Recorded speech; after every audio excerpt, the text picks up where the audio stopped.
Alert.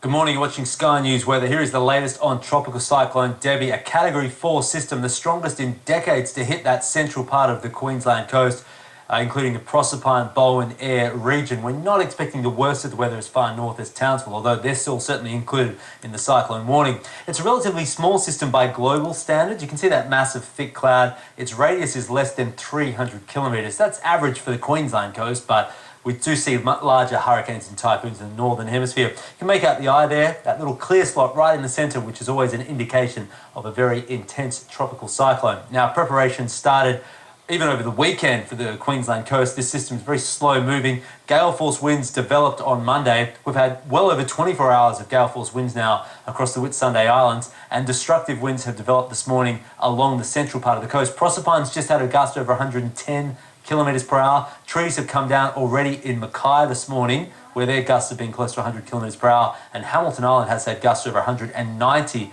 kilometres per hour. And the worst is still to come because the system is still offshore. We've heard from the Queensland Police Commissioner, Ian Stewart. Here's some advice.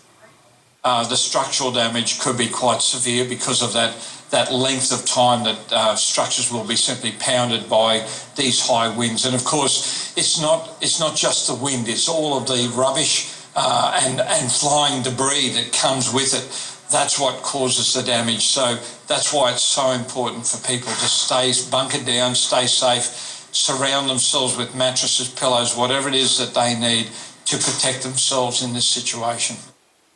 Yes, good advice. And there are thousands of people, tens of thousands of people in the direct path of Tropical Cyclone Debbie as it heads towards the coastline. We're going to have a look at the radar now so I can show you exactly where the system is. The eye has just gone over the Hayman Islands, so they've seen the core. Now, we don't have a weather station at Hayman Island, so we're not sure exactly what the wind gusts there have been. The Hayman Island just sits at the very bottom part of the eye there. 30 kilometres south of there, you have Hamilton Island, where we've had gusts nearly 200 kilometres per hour. That's not even directly around the centre of the eye. Very heavy rain is also hitting the coast with destructive winds around Proserpine, heading towards Bowen. One of the outer bands is going through Eyre with lighter rain. Townsville hasn't had much rain or wind at all, and Mackay is seeing gale force winds and also torrential rain. Here are the totals so far. Proserpine's had over 100 millimetres. Mackay's had over 100. St Lawrence 119. West of Mackay, up on the ranges, we've had falls of even close to 400 millimetres already. So severe flash flooding and river flooding would be starting to develop. Now, the rain extends a long way south. It doesn't extend north. Townsville's not getting rain, but the winds are onshore on the southern side. Winds go clockwise around these systems. And that's why we're getting rain all the way down. Even storms, heavy storms around the Capricornia with destructive winds. Here are the highest wind gusts this morning. There it is at Hamilton Island, 196, Mackay 96, but north they really drop off, 56, 57 for Townsville. So the winds aren't as strong on the northern side of the system. That's normal. It's a Category 4 system. The mean winds are 175 kilometres per hour. The maximum wind gusts are 250 kilometres per hour near the eye. It has been moving on a very slow west-south-westerly track, and that is expected to continue. Cyclone warning, St Lawrence to Lucinda. Lucinda may get the odd damaging wind gusts along with Townsville, but destructive winds are possible down to St Lawrence and extending inland later on Tuesday, but much later in the day.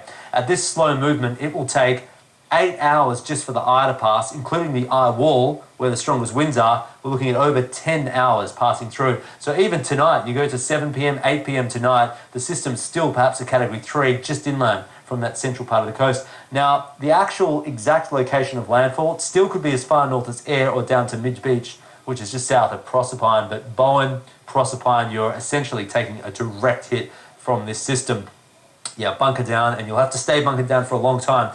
An important piece of advice, when the eye goes over, do not go outside. As I mentioned, because it's very slow moving, we could have an 8-hour period where you have calm weather. Remember, in the eye of the cyclone, sometimes the sun even comes out and there's almost no wind. So you'll get destructive winds initially from the south and then destructive winds from the north. And you'll just have to wait and see. You'll have to wait until that second burst of strong winds comes through.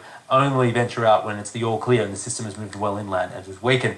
The rainfall has already been torrential. It's not going to stop. Because it's slow moving, the rainfall totals will be huge from this system. Who knows how much rain we'll end up getting? There'll be widespread falls of 200 millimetres in 24 hours, but localised falls from this event more like 500 millimetres. Flood watch anywhere from Rollingston down to Gladstone. It's a huge part of the coast. And finally, the storm surge. We're starting to see a storm surge now.